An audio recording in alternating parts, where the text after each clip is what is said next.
Hello. You see, I just feel like kind of to laugh, just be happy because why I'm doing this is because when I just take what I like most, I'm just eating that thing and I just feel that has gone all over the system of my body. I'm like, I need to be happy. You know why? You need to be happy. You just need to be happy. What is keeping you downcast? What is keeping you sad? What is keeping you unhappy? What is that thing that you feel that it cannot be over? I don't know why you always worry about things. You sleep and wake up about things that you have added on over the days, and you are there thinking, oh my goodness, is there any things that have a beginning that do not have an end? You could just ask me, what is that thing that has beginning that do not have an end? It's just that I've just finished customizing. I had got a time of preparing my plantain with fried egg and all that. So I just added some kind of vegetables, some kind of green peas, some kind of carrot, because when I'm preparing my fried egg, and I actually want to because I just came back from shifts, I went for night shift and I just came back. I'm like, what do I eat? What do I need to eat? What food can it just be okay that I can just prepare right away before I go back to bed to sleep? Consider I'm just on my bed now. What? So I've just eaten. Sorry about this. Sorry about that. Just not hanging away. So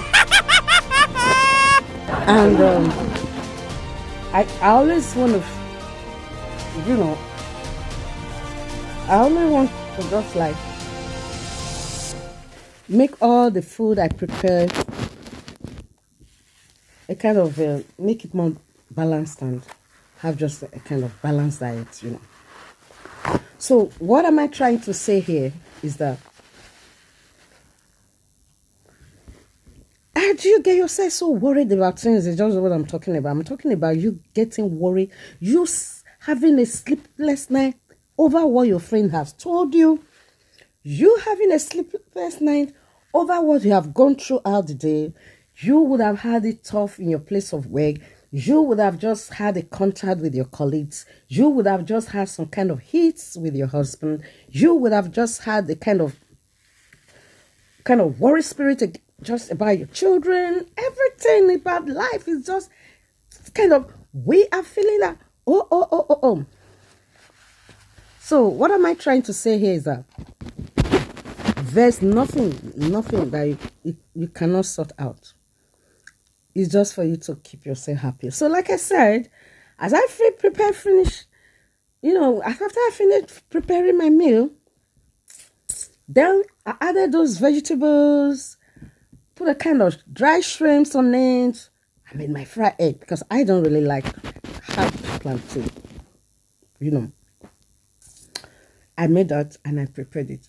I took my hot cup of tea and I asked myself, this life is sweet, isn't it? I asked myself that, why are people so worried? Why are people so, why are people so disturbed over things? You have the contract with your friends. Your friends they tell you that, forgive and let go. When you sleep over, it is over. You know that. If you had a contact with someone and you sleep over it, when you sleep over it, it's just over. It is just over, my dear. There's nothing you can think about it anymore when you wake up the next day. When you wake up the next day, another activity starts of the next day. Another day has begun. What has passed has passed. I cannot see how someone who has hurt you, or you've had a contact with your friend, you harbour that friend in your heart, and you will never let go to have forgiveness. Then you will sleep it with it, sleep over it over and over, sleep over it over and over, sleep over it over and over, till a year. You haven't even let go to have spirit of forgiveness. Then if you have offended God and you ask God, God, I am just so sorry that I've offended you in one way or the other. I've just offended you. Lord, I want you to forgive me. You know, God will forgive you, isn't it? But he will say, my daughter, go and sin no more. And that was why the Bible makes us to understand that. Can we continue in sin so that grace may abound? He said, no, we can't do that. We have to let go. If you are forgiven, you have forgiven. Don't have any. You see, I have been in a place where I work.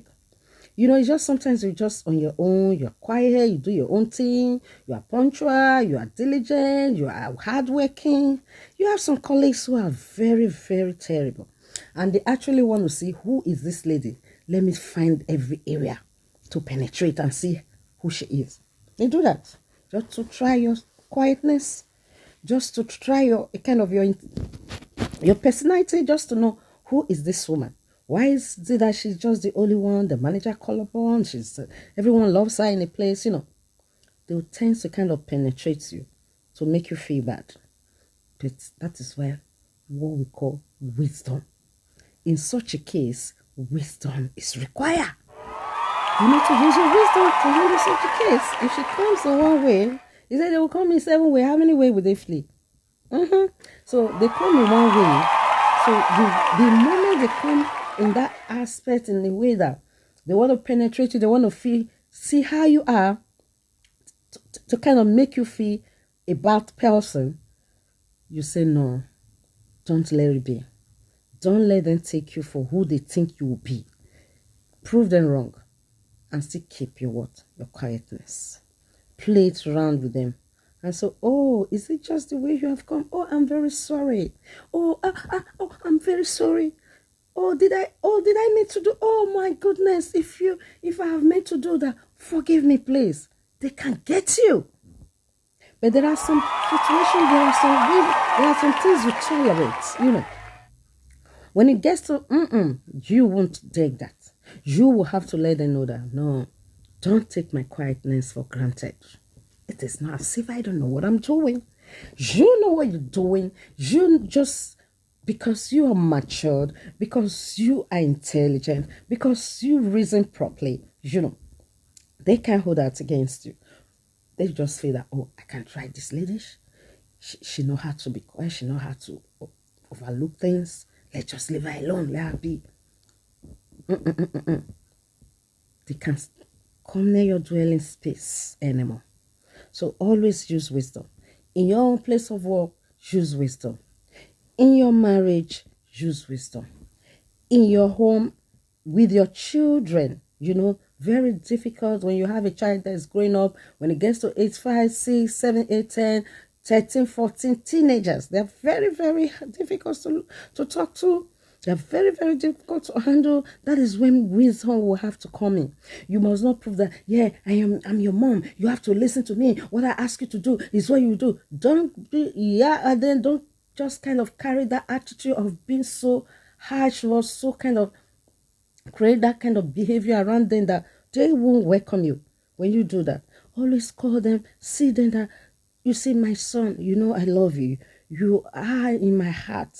This is the way of life. This is how you know, the Bible said that when the foundation is destroyed, what can the righteous do? The righteous can do nothing except that wisdom that you need to use in your home is required to make things work out for you.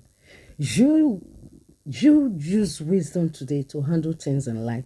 Your friends, your colleagues, your husband, your wife, everything that has to do with you, use wisdom. And be blessed today.